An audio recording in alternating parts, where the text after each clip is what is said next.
pangalan ko ay Elena, ako ay 25 taong gulang, at ang aking buhay ay isang gear na lumiliko ng walang tigil upang suportahan ang mga pangarap ng ibang tao. Habang binabasa mo ito, marahil ay nasa aking mga paa ng 12 oras ng diretsyo. Ang aking mga kamay ay nasusunog ng kalan at ang aking mga paa ay tumitibok sa pagkapagod. Ako ay isang lutuin sa Romanov, isa sa mga pinaka-abalang restaurant sa Ekaterinburg, kung saan ako ay nagtatrabaho ng 6 na taon ng walang pagkagambala. Hindi ito isang pagpipilian, ito ay kinakailangan.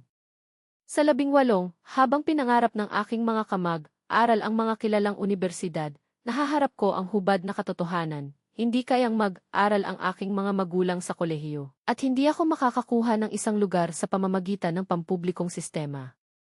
Kaya, pinasok ko ang Yekaterinburg Technical College of Services and Gastronomy, kung saan kumuha ako ng isang pinabilis na kurso sa pagluluto at confectionery.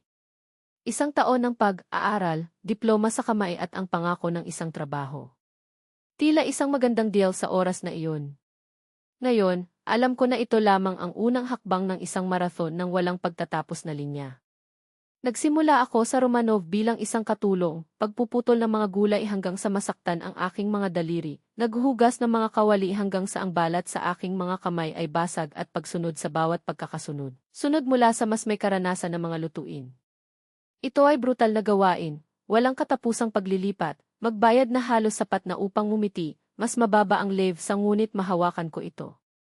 Taon, nagtrabaho ako, hanggang sa ako ay naging isang lutuin ng linya. Hindi ito isang akit na karera, ngunit matatag ito. O hindi bababa sa iyon ang naisip ko. Ang totoo, nagtrabaho ako ng 2 shift sa loob ng maraming taon. Mula 1:00 ng umaga hanggang 2 ng hapon, nasa restoran ako. Pagkatapos ay tumatakbo ako sa bahay, binago ang aking mga damit, at bumalik sa 5, manatili hanggang hating gabi, o mas bago, kung masikip ang silid. Weekends. Halos wala na sila. Bakasyon. Napakahaba ng hindi ko naaalala kung ano ito. Bakit? Dahil ang aking pamilya ay nakasalalay sa perang ito. Ang aking mga magulang ay may isang mortgage na naghihirap sa kanila. Ang aking ama ay kumuha ng anumang trabaho na sumasama, katulong ng bricklayer, alipin, anuman. Ginugol ng aking ina ang buong araw sa isang pag-checkout ng supermarket na maisapilitang ngiti sa mga customer na hindi man lang tumingin sa kanyang mga mata. Sama, halos hindi sila magbayad ng mga pangunahing bayarin. At pagkatapos ay mayroong Anastasia, ang aking 19 taong gulang na kapatid na babae, tungkol sa 20. Nag-aaral siya sa isang unibersidad ng estado sa Tyumen na naninirahan sa tirahan ng mag-aaral. Isang kalidad na edukasyon, o hindi bababa sa kung ano ang pinaniniwalaan natin. Nang magnegatibo 18 na si Anastasia at ipinasa ang pagsusulit sa pagpasok, sinabi ng aking mga magulang, matalino siya, mayroon siyang hinaharap. Nararapat siyang magkaroon ng isang pagkakataon. Ako, na pinili ang kursong teknikal nang hindi kumikislap, narinig sa pagitan ng mga linya, ginawa mo na ang iyong napili. Ngayon ay iyong oras na gawin ito. At sa gayon, nang walang talakayan, ako ang naging pangunahing mapagkukunan ng kita ng pamilya. Ang aking sweldo ay nagbabayad ng mga pagbabayad sa mortgage, matrikula sa kolehiyo ng Anastasia, gastos sa pabahay, damit, libro. Mayroong sapat na naiwan upang maglagay ng gas sa aking lumang kotse, bumili ng pangunahing pagkain at, kung ako ay maswerteng, isang kape sa aking pahinga. Wala akong buhay panlipunan. Hindi ako bumili ng mga bagong damit maliban kung ang mga naging basahan ko. Nakatira ako sa parehong maliit na silid tulad ng noong ako ay teenager, isang baluktot na solong kama, isang aparador na dahang gumuho. Minsan ipinikit ko ang aking mga mata at naisip ang isang apartment ng aking sarili, ngunit ang matematika ay walang humpay, sa naiwan ko, hindi ako maaaring magrenta ng isang silid. Ang pagkapagod ay napakalalim na halos wala akong lakas upang mangarap. Ang Anastasia ay nagmula sa Tyumen 1 beses sa isang buwan. Sa bahay, muling nakikipag-usap siya sa kanyang mga kaibigan mula sa paaralan, ang mga tulad niya ay maihinaharap. Sa akin, bahagya siyang nagpapalitan ng 2 salita, maliban kung nangangailangan siya ng pera o nais na mag-vent tungkol sa kung gaano kahirap ang kolehiyo. Ang aking mga magulang naman, na may pagmamalaki sa tuwing nasa paligid siya. Nagtatanong sila tungkol sa mga klase, plano, kaibigan. Tungkol sa akin, katahimikan. Pagkatapos ng lahat, ano ang hilingin sa isang tao na ilutuin lamang? Natapos ko iyon. Akala ko tama ito, upang isakripisyo ang aking mga araw, aking mga gabi, ang aking mga pangarap upang ang aking kapatid na babae ay magkaroon ng mga pagkakataon. Hanggang sa huling Martes. Nakauwi na ako pagkatapos ng isang araw. Uplo, pagod tulad ng lagi at natagpuan ang mga ito sa kusina, Anastasia, aking ina, aking ama. Ang bawat tao'y tumatawa na parang ang mundo ay isang madaling lugar. Kumusta, bulong ko, itinapon ang aking bag sa sahig. Anong kagalakan ito? Tumalikod si Anastasia, beaming. Lena, pinapaalala ko sina nanay at tatay, magiging 20 ako sa susunod na linggo. Ipagdiriwang ko dito, hindi sa Tumen. Pumayag ako. Legal.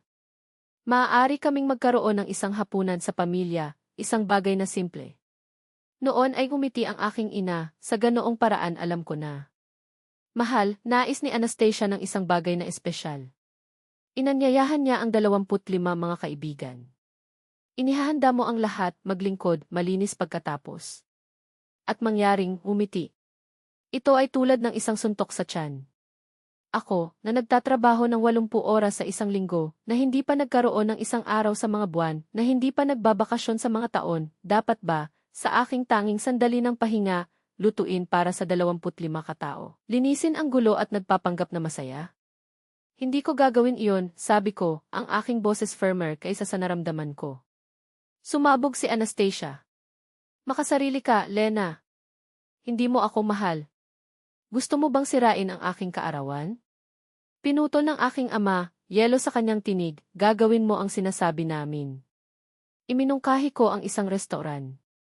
Tumawa ang aking ina na parang gumawa ako ng biro. Wala kaming pera para doon. Maliban kung maaari mong gawin ang iyong boss ng libre.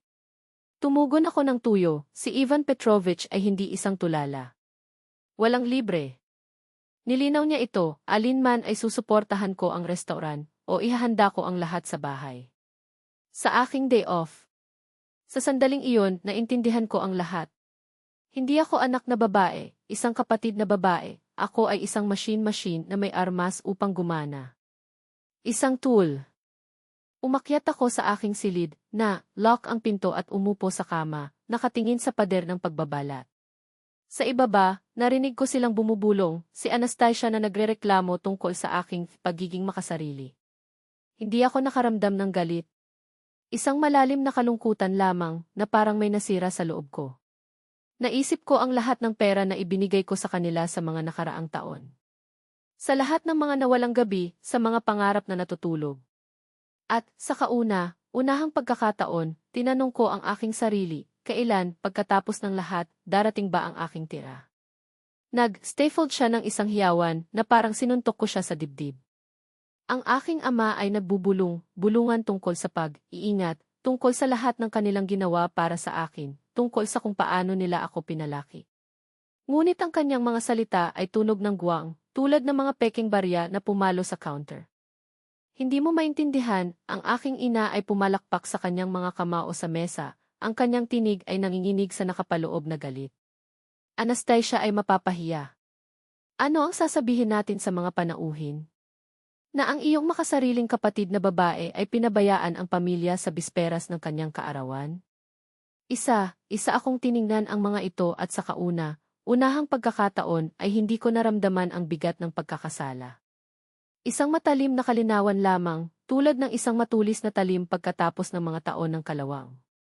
Hindi mo tinanong kung napahiya ako, hindi umiling ang aking tinig. Hindi nila tinanong kung bakit natutulog pa rin ang isang 28 anyos na babae sa kama ng isang bata, habang binabayaran ang mga bayarin para sa 3 matatanda. Hindi nila sinabi salamat. Hinihiling lang nila. Tulad ng ako ay isang machine na may mga binti. Sinubukan ng aking ama na makagambala, ngunit itinaas ko ang aking kamay. 6 na taon, patuloy ko. Sa loob ng 6 na taon isinuko ko ang aking mga pangarap upang suportahan ang iyo. 6 na taon na sinabihan na may utang ako, na ito ang aking obligasyon. Ngunit alam mo ba kung ano ang aking obligasyon ngayon? Pinindot ko ang aking mga daliri sa gilid ng mesa, naramdaman ang malamig na kahoy sa ilalim ng aking balat. Mabuhay! Dahil kung mananatili ako sa impyerno na iyon sa ibang araw, walang maiiwan sa akin. Binuksan ng aking ina ang kanyang bibig, ngunit walang mga salita na lumabas. Siguro dahil, sa unahang pagkakataon, lumingon siya sa akin. Hindi bilang maginhawang bunso, hindi bilang paglalakad ng pitaka, ngunit bilang isang babae na sa wakas ay tumigil sa pagyuko. Pamahalaan mo, Anya, nakatayo. Tulad ng pinamamahalaan ko sa lahat ng mga taon na ito. Si Ivan Petrovich, na nanonood ng eksena sa katahimikan, ay maingat. Siguro mas mahusay, nagsimula siya, ngunit ang aking ama ay bumangon na, ang upuan ay lumusot laban sa sahig. Ikinalulungkot mo ito, spat niya, ang kanyang daliri na tumuturo sa aking mukha. Kapag kailangan mo kami, huwag kang dumating at magbulong. Ngiti. Hindi isang mabait na ngiti, hindi isang humihingi ng tawad. Isang ngiti na nakakasakit sa amin. Ang mga nasa bibig dahil napakaliit na ginagamit. Ang iyong pagkakamali, sagot ko. Hindi na kita kakailanganin. At umalis na ako. Hindi ako tumakbo. Hindi ako lumingon. Naglakad ako kasama ang aking gulugod ng diretsyo, na parang hindi ako nagdadala ng hindi 3 mga kahon ng mga pag-aari, ngunit 6 na taon ng paglunok ng mga pananahimik, ng mga nakapangingilabot na pangarap, ng isang buhay na sa wakas ay nagsisimula. Sa labas, ang hangin sa umaga ay malutong, halos malupit sa katapatan nito. Huminga ako ng malalim. Sa unahang pagkakataon sa mga taon, ang oxygen ay naramdaman tulad ng sa akin. Hindi hiniram. Hindi ninakaw. Nang bumalik ako sa kusina, tiningnan ako ng mga tauhan, ngunit walang nagtanong. Hindi nila kailangan. Ang amoy ng mga sibuyas na halong may amoy ng kalayaan, at sa unahang pagkakataon, ang trabaho ay hindi nakakaramdam ng pagtakas. Simula pa lang. Nanginginig ang aking kamay nang hinawakan ko ito sa aking dibdib, na parang ang aking puso ay masisira doon, sa pagitan ng aking mga daliri.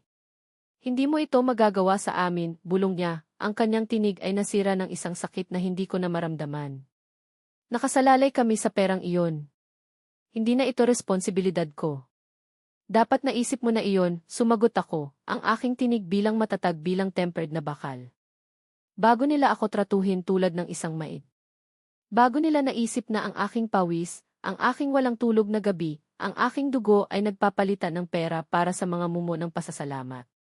Itinaas ni inay ang kanyang baba, ang kanyang mga mata ay kumikislap ng isang galit na hindi na natakot. Binigyan mo kami ng higit sa 4.5 milyon sa loob ng 2 taon. Huwag maging maliit, Lena. Huwag magbilang ng pagbabago ngayon. Inilipat ko ang aking timbang mula sa isang paa hanggang sa isa pa, naramdaman ang solidong lupa sa ilalim ng aking mga paa, ang aking lupa, ang aking pinili. Hindi ako maririnig ng isa pang salita. Tumayo ako, ang upuan ay lumusot laban sa sahig tulad ng isang pangwakas na punto. Lumipat ako. Hindi na ako babalik. Simula ngayon, magbayad ng iyong sariling mga bayarin.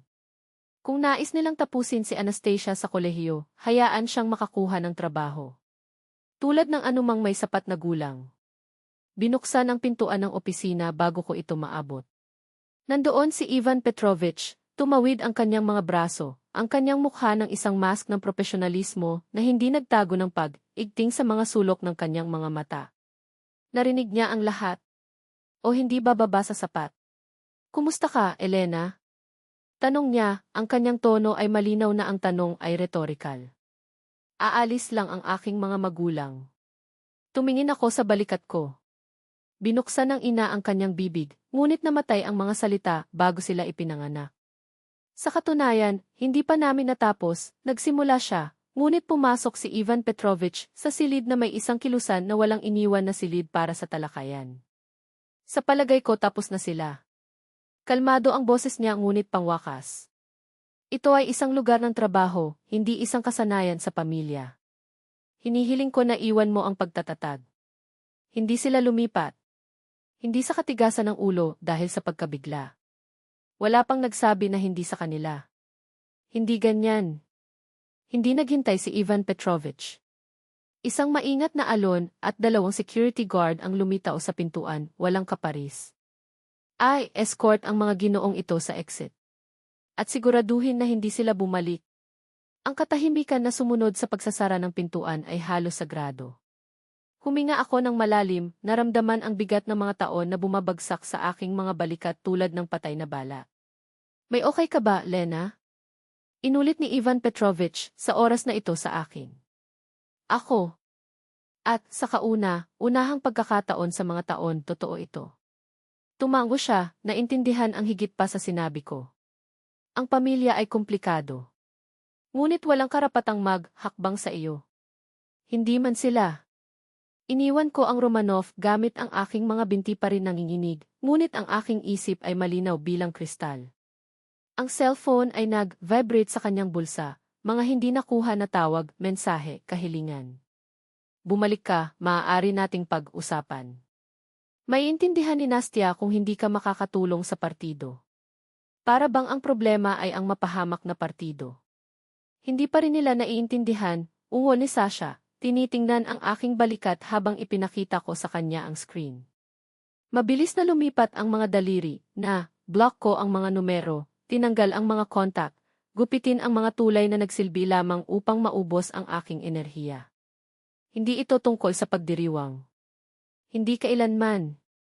Ipinikit ko ang aking mga mata para sa isang segundo, naramdaman ang kalayaan na nasusunog tulad ng magandang apoy. Ito ay tungkol sa katotohanan na, sa unahang pagkakataon, ito ang aking pera. At pagkatapos, sa isang pangwakas na ugnay, pinatay ko ang otomatikong pagbabayad. Ang utang ng mga magulang. Ay, kontrata sa kolehiyo ng Anastasia. Isang pag-click at ang pinansyal na pusod ay pinutol. Ang pakiramdam? Magaan.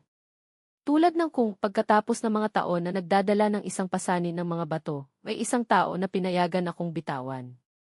Ang susunod na 2 linggo ay isang katahimikan na napakalalim na nasaktan, hindi dahil sa kakulangan sa kanila, ngunit dahil sa kawalan ng pagkakasala na lagi nilang itinanim sa akin.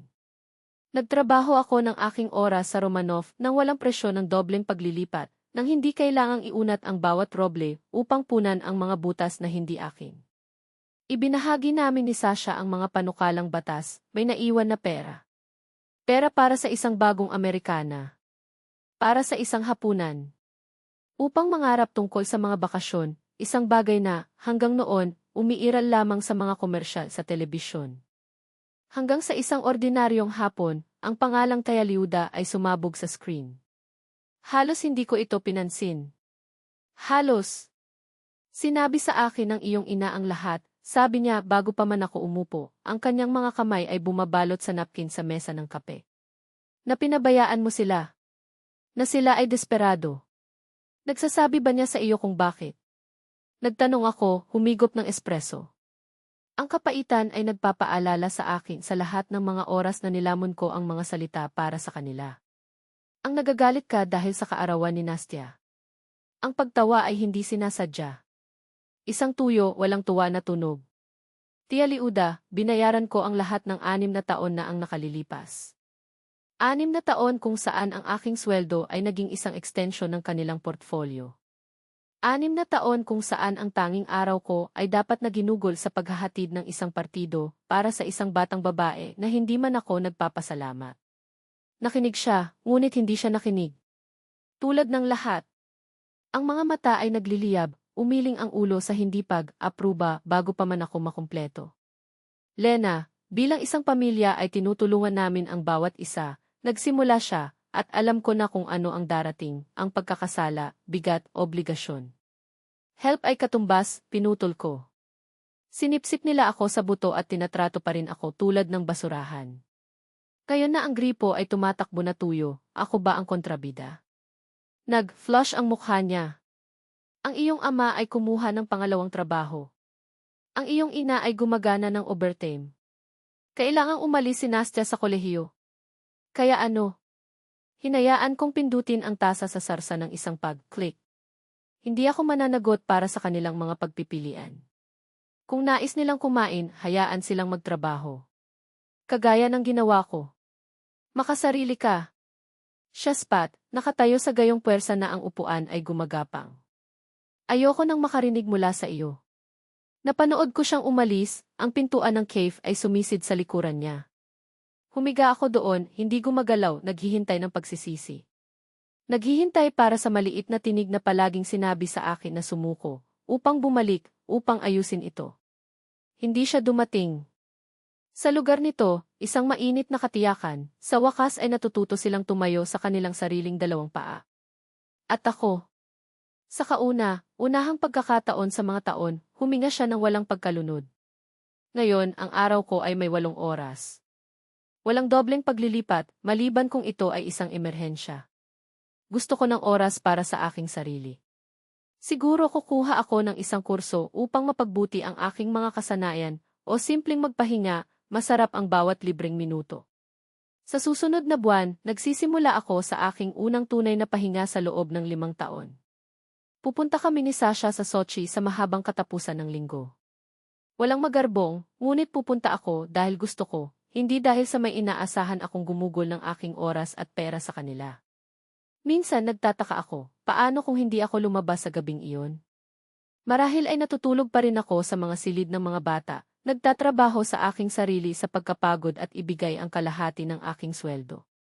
Marahil ay nagluluto ako at naglilinis para sa ika-20 ng kaarawan ni Nastya, na gawin lamang ito sa lahat ng susunod na taon na parang tungkulin ko.